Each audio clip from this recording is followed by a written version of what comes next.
Garvey and George Casey and Magnus Erickson and Stuart Steves, the CEO of LaGuardia Gateway Partners. LaGuardia Gateway Partners, congratulations. You did a beautiful piece of work here. You should feel good. Let's give them a round of applause.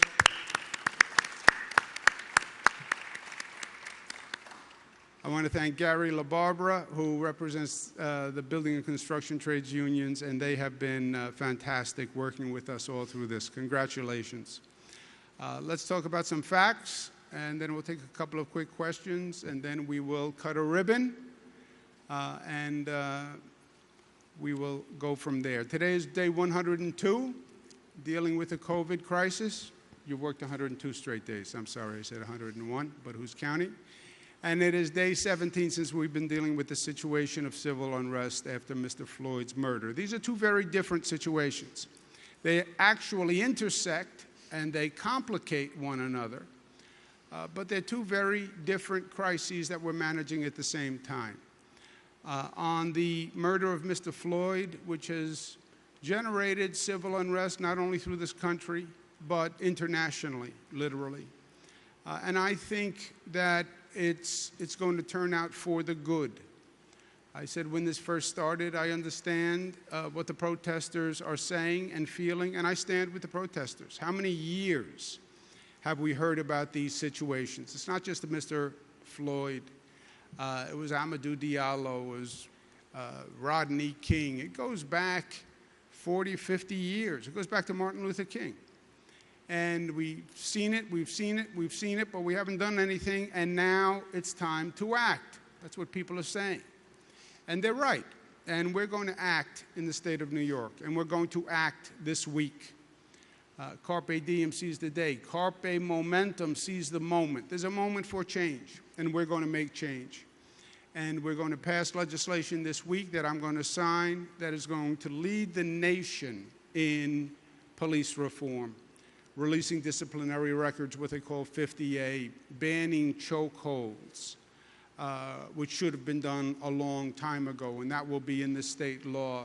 Having the Attorney General as a special prosecutor if there is a questionable killing by police where they kill an unarmed person. The most dramatic police reform in the country, and it will happen in New York this week, and we're proud of it. On dealing with the COVID crisis, over the past 101 days, we're now at a different point. We're at the point of reopening the economy and moving forward on that.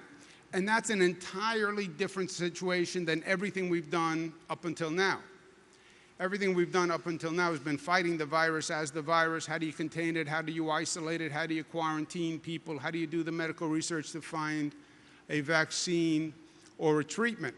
Reopening says, how do you now restart the economy and control the virus at the same time? And all of this has never been done before. There's no blueprint, there's no book written on it, there's no expert on the globe who can say, yes, I know how this should be done. And I speak to all of them. The situations where you have seen reopenings, countries around the world, they're very mixed results. So this really is going down a path that no one has traveled successfully. But if any place can travel it successfully, it's going to be in the state of New York. Every region in the state is now reopening. New York City entered what we call Phase 1 this past Monday. Westchester, Rockland, Hudson Valley started Phase 2 yesterday, and Long Island entered Phase 2 today as the number of COVID cases came down. We did the reopening. We measured the reopening to a set of metrics that we established from day one. As we now go forward in this new phase, there's a new focus. And again, the focus is watching the data, watching the metrics, watching the numbers. We're not doing this by political ideology. We're not doing this by gut instinct. We're not doing this by feel. We're not doing this by political pressure. You're dealing with a virus. The virus does not know from Democrats or Republicans or liberals or conservatives. The virus is a virus, and it spreads wherever it can. It's a pure opportunist. but you can measure this. It's public health, it's science. Measure it and follow the numbers. What numbers are important now? The numbers to watch now are the daily testing results. New York tests more than any state in the United States per capita. It tests more than any country on the globe per capita. We do about 50,000 tests every day. Think about that. 50,000 tests every day. And you know exactly where you're doing the test, and you know the result of those tests. So you have that data. You can monitor what's happening on a daily basis.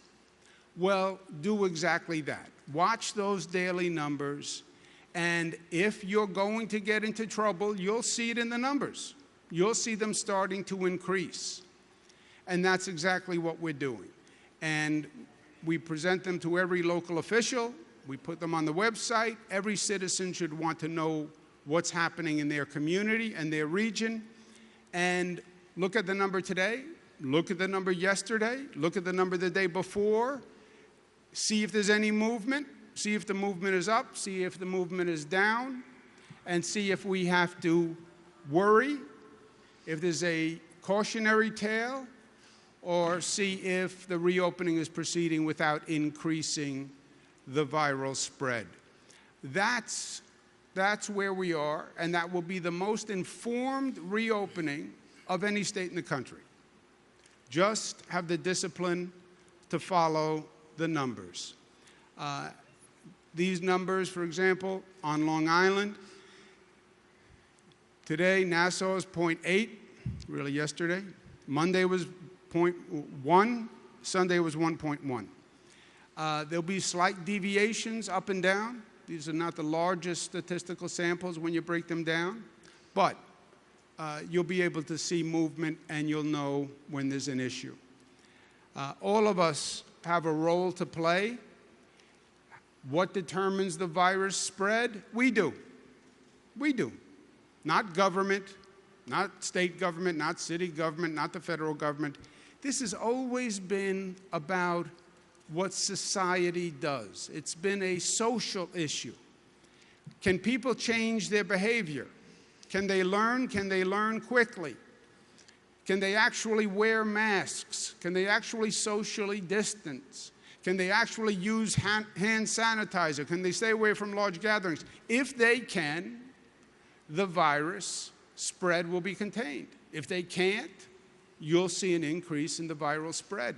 My role has been to inform people, to educate people, to motivate people about what can be done and should be done and what are the consequences. And it has worked brilliantly up until now. And now in reopening, we have to actually double down on our diligence. Business owners, employers that are reopening, like we see here today, provide the right equipment, have employees socially distanced, store owners have responsibility, employees themselves have responsibility, each one of us as an individual has responsibility, and the local governments have a responsibility to make sure their Department of Health is out and making sure things are working well. Well, we're reopening, we're out of the woods, everything is fine. No. Reopening is actually much harder than closing. Closing was abrupt and disruptive, but it was simple. Everything is closed. Reopening is more delicate and more nuanced. And if you look at the states and the countries that have been reopening, more of them have gotten into trouble than not. And as we sit here today, states are getting into trouble. Newspapers will tell you more than a dozen states are now seeing increases. Texas, 36% increase since Memorial Day. Reopen, reopen, reopen. Be careful, be careful, be careful. California, the cases are still going up. Florida, the cases are going up. Look at those curves around the nation. Why? Because if you just reopen, if you just increase activity, the virus spread is going to go up compared to the virus spread when you were closed. That is common sense. Well, we want to reopen. Okay, but you have to reopen smartly and safely and intelligently. Otherwise, you will see the increase, especially in a place like New York City, with that density. People on sidewalks, people on buses, people in subway cars. It has to be done right, and we have to stay disciplined, and the evidence is all around us. What happens if we're not? Going forward, we need to do two things simultaneously. Number one, monitor the reopening, what we've just been talking about. Watch the numbers, be smart, be diligent. And second, let's energize the reopening. Let's set the bar a little higher. Let's not just reopen, but let's have an affirmative strategy that re-energizes the opening. How do you do that? Stimulate the economy. Now is the time to do large-scale development projects. Now is the time you want to see government investing, the private sector investing in building large-scale developments that you know can help drive economic growth. And you actually have an opportunity. Well, everything is closed down, there's less activity, there's less volume. Great, great on one level. If there's less activity, then we can actually build more aggressively because there's less disruption. It's what LaGuardia Partners and Port Authority was smart enough to do right here. Well, there's less traffic at the airport. That's a problem on one level, obviously. On another level, it's an advantage. There's less traffic, there's fewer cars. Well, now's the time to advance the roadway construction because there are fewer cars and there is less traffic. Because remember, what this reopening is about for us, many of the other states, they're just reopening. Our goal is not just to reopen. Our goal is to stimulate this economy, to take this moment of pause as a moment to pivot and stimulate and regrow better than before. After everything we've been through, my goal is not just to reopen. It's not to go back where we were the day before the pandemic. Life is never about going backwards. Life is about going forwards. How do we learn? How do we grow? How do we take this moment? We were on pause, we reflected, we dealt with a crisis that we've never dealt with before, and now we're stronger, and now we're smarter, and now we're better, and now we're going to come back more revitalized than ever before. Take these large-scale developments, accelerate them. On Long Island, we're transforming Belmont. It's going to be a new Islanders arena, $2.7 billion in economic activity. Now is the time to double down. The MTA, there's less ridership. Ridership was down at 1.92%. That's bad for many reasons. It's also good for many reasons. Now is the time to accelerate the capital construction in the MTA because you can take trains out of service and you can disrupt fewer riders. So the MTA is accelerating $2 billion in capital construction. Fix the tracks now, fix the tunnels now, fix the platforms now. When the MTA, people get back on the subways and the commuter rail, they're going to be surprised.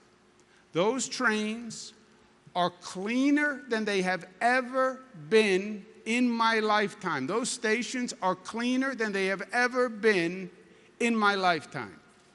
We are now disinfecting subway cars. Look, this is a situation where the MTA couldn't figure out how to get homeless people out of the subways for decades, let alone get newspapers and coffee cups and garbage out of the cars. The cars are now disinfected. Homeless are getting services they need, and they're no longer living in a subway system. Yes, we went through hell, but it's actually going to be better when we reopen. Upstate airports, which Many of them haven't been redone in decades. Now is the time to do it. And LaGuardia Airport, now is the time to actually double down on our commitment and our effort. LaGuardia Airport is going to be the first new airport in the United States of America in 25 years. Just think about that. 25 years. Last airport was Denver, 1995. This nation hasn't figured out how to build an airport. Why? It was too big, too complicated, too confusing. So we just didn't do it. Meanwhile, countries all around the world did it. And you could fly into airports all around the world, and they were brand new, and they were entertainment centers and business centers, and they were magnificent. And then you'd fly into our airports here in the United States, which were built in the 50s or the 60s or the 40s. And it was just so apparent how other nations were outpacing us. Who is going to change that? Who is going to lead? New York. And that's what LaGuardia Airport is all about. Don't tell me we can't. We can. And by the way, we are. We are. And we're doing it at LaGuardia, which was challenging. This is not just a new airport. This is build a new airport while you're operating the old airport, right? This is renovate your home while you're living in the home.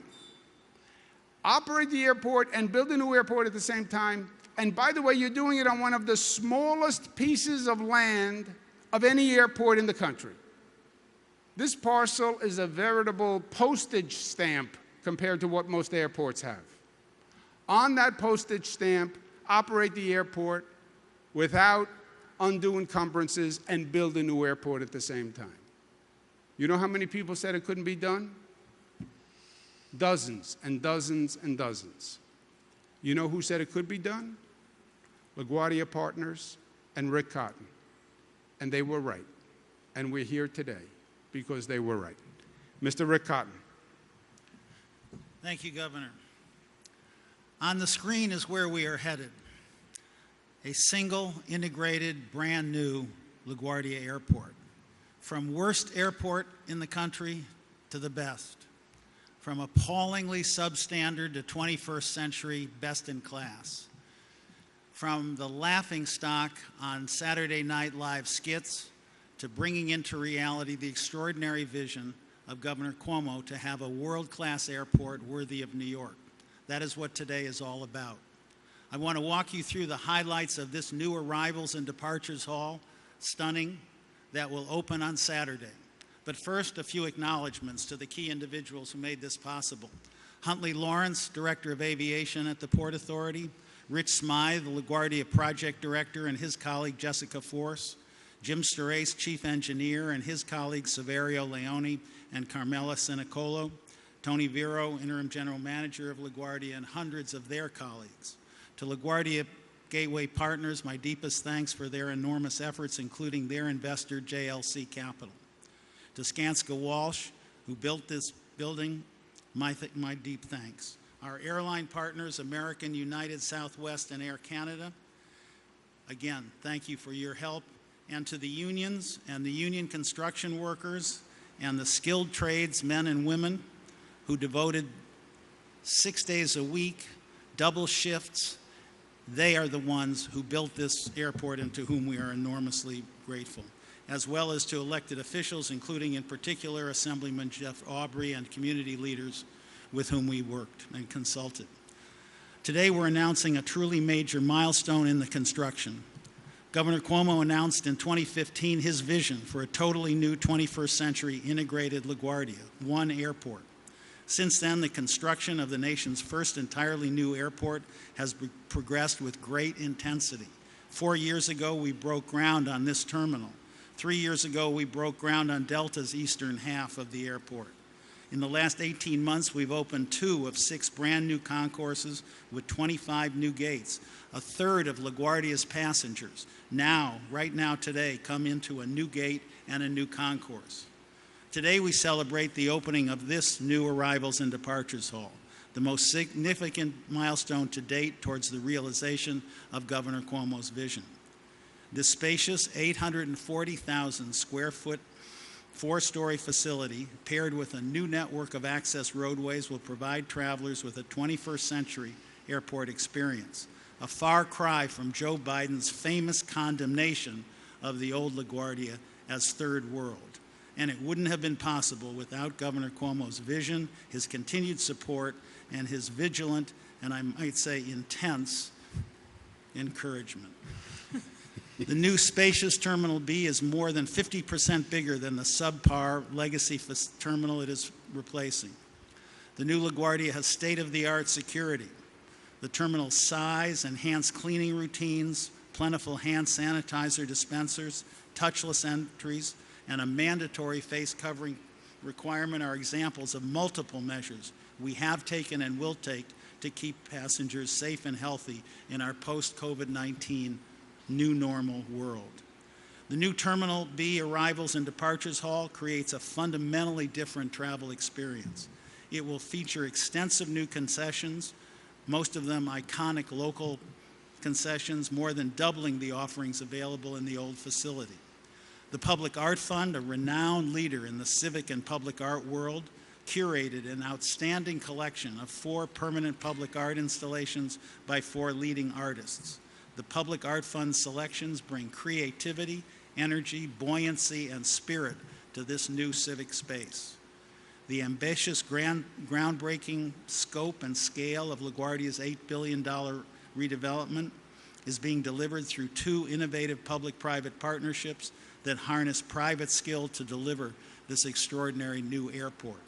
And 2/3 of this project's financing comes from private sources. At LaGuardia, we are fully committed to a robust community development program. This project will generate more than 14,000 good-paying jobs, both on and off the airport. Indeed, at various times, there have been more than 1,500 workers on this site at the same time.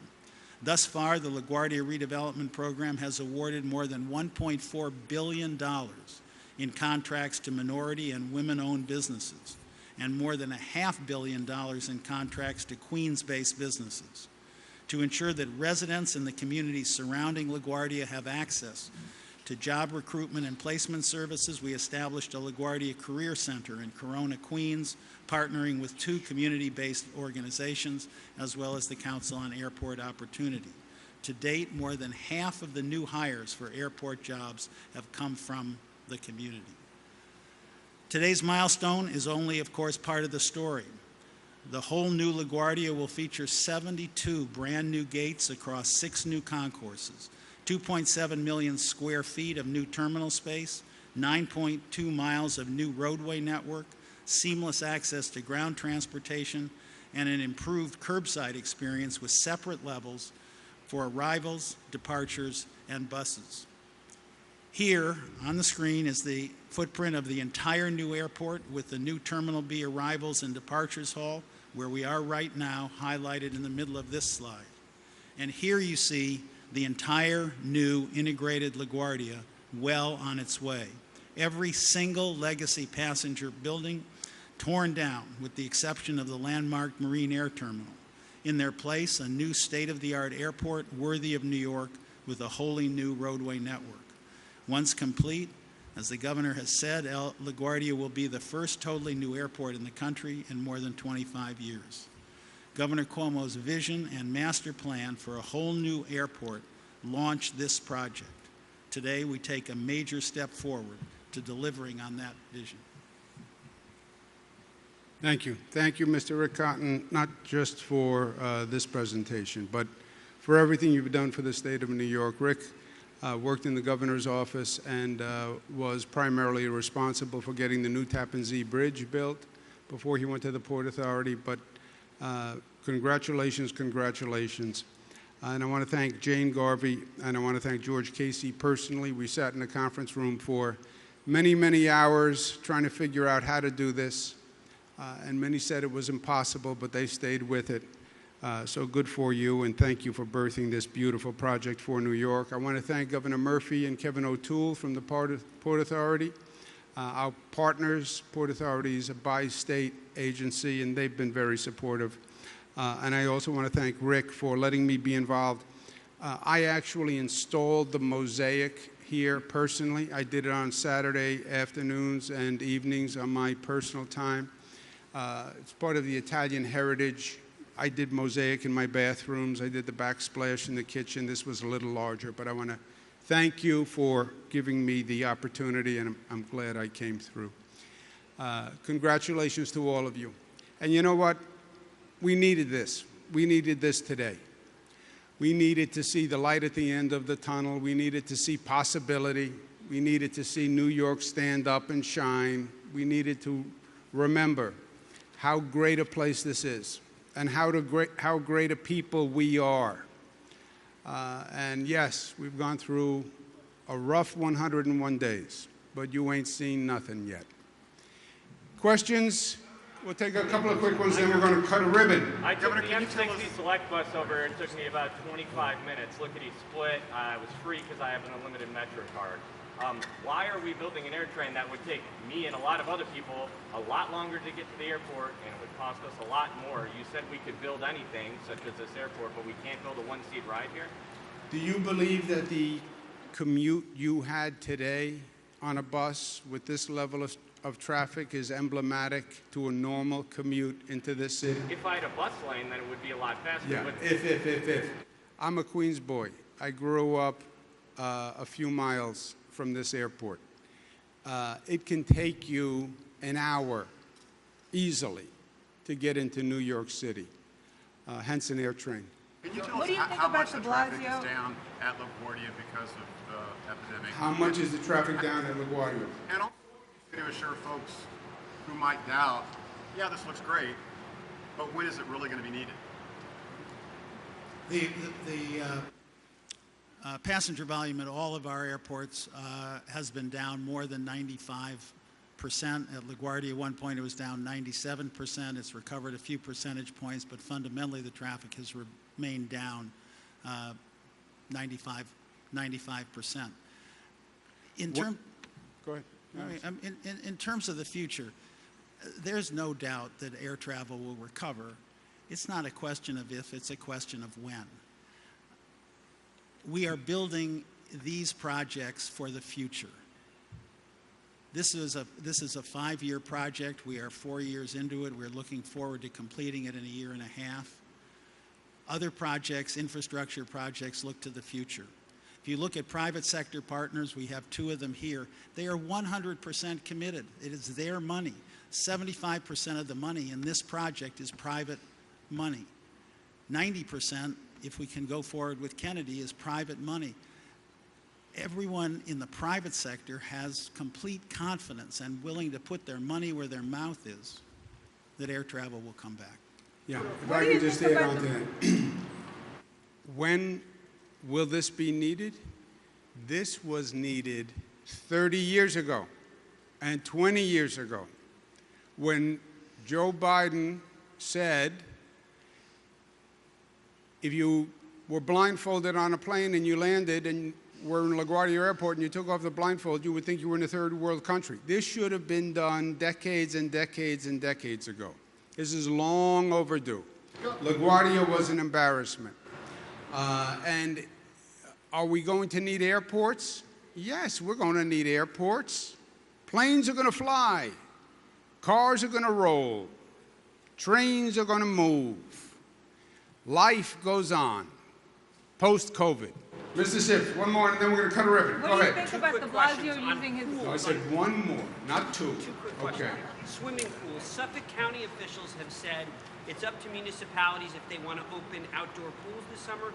Those municipalities are saying they're looking for guidance from the state. Can outdoor swimming pools safely reopen this summer? Can outdoor swimming pools in phase 2? In any phase, in your view, It's something that we're looking at right now. We actually anticipate putting out guidance for the municipalities in the coming days. on schools, the New York City Schools Chancellor has said that he sees for this fall being a combination of online learning and in-person learning. Could you see a scenario where different parts of New York State have different school setups, maybe in The North Country, all the kids go back every single day, but in New York City, they're only in school buildings 2 days a week, and would that throw things way out of balance? Yeah. First, Andrew, I can't see the fall because I don't have a crystal ball. And anyone who can tell you today that they know what is going to happen in the fall with COVID, they do not know what they are talking about. Now, you can guess, you can speculate, I think, but nobody knows. Nobody knows. So what we're doing now is we're coming up with plans, we're coming up with alternatives. They're being submitted. We're going to study them, but we have to get a better gauge of where we are with the COVID virus before we make any decisions. Can you have different models across the state? You don't have one model now, right? We're in different phases in different regions depending on the numbers in that region.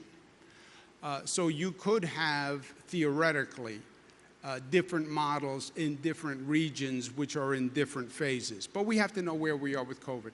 We're going to cut a ribbon. Congratulations to everyone on this great achievement.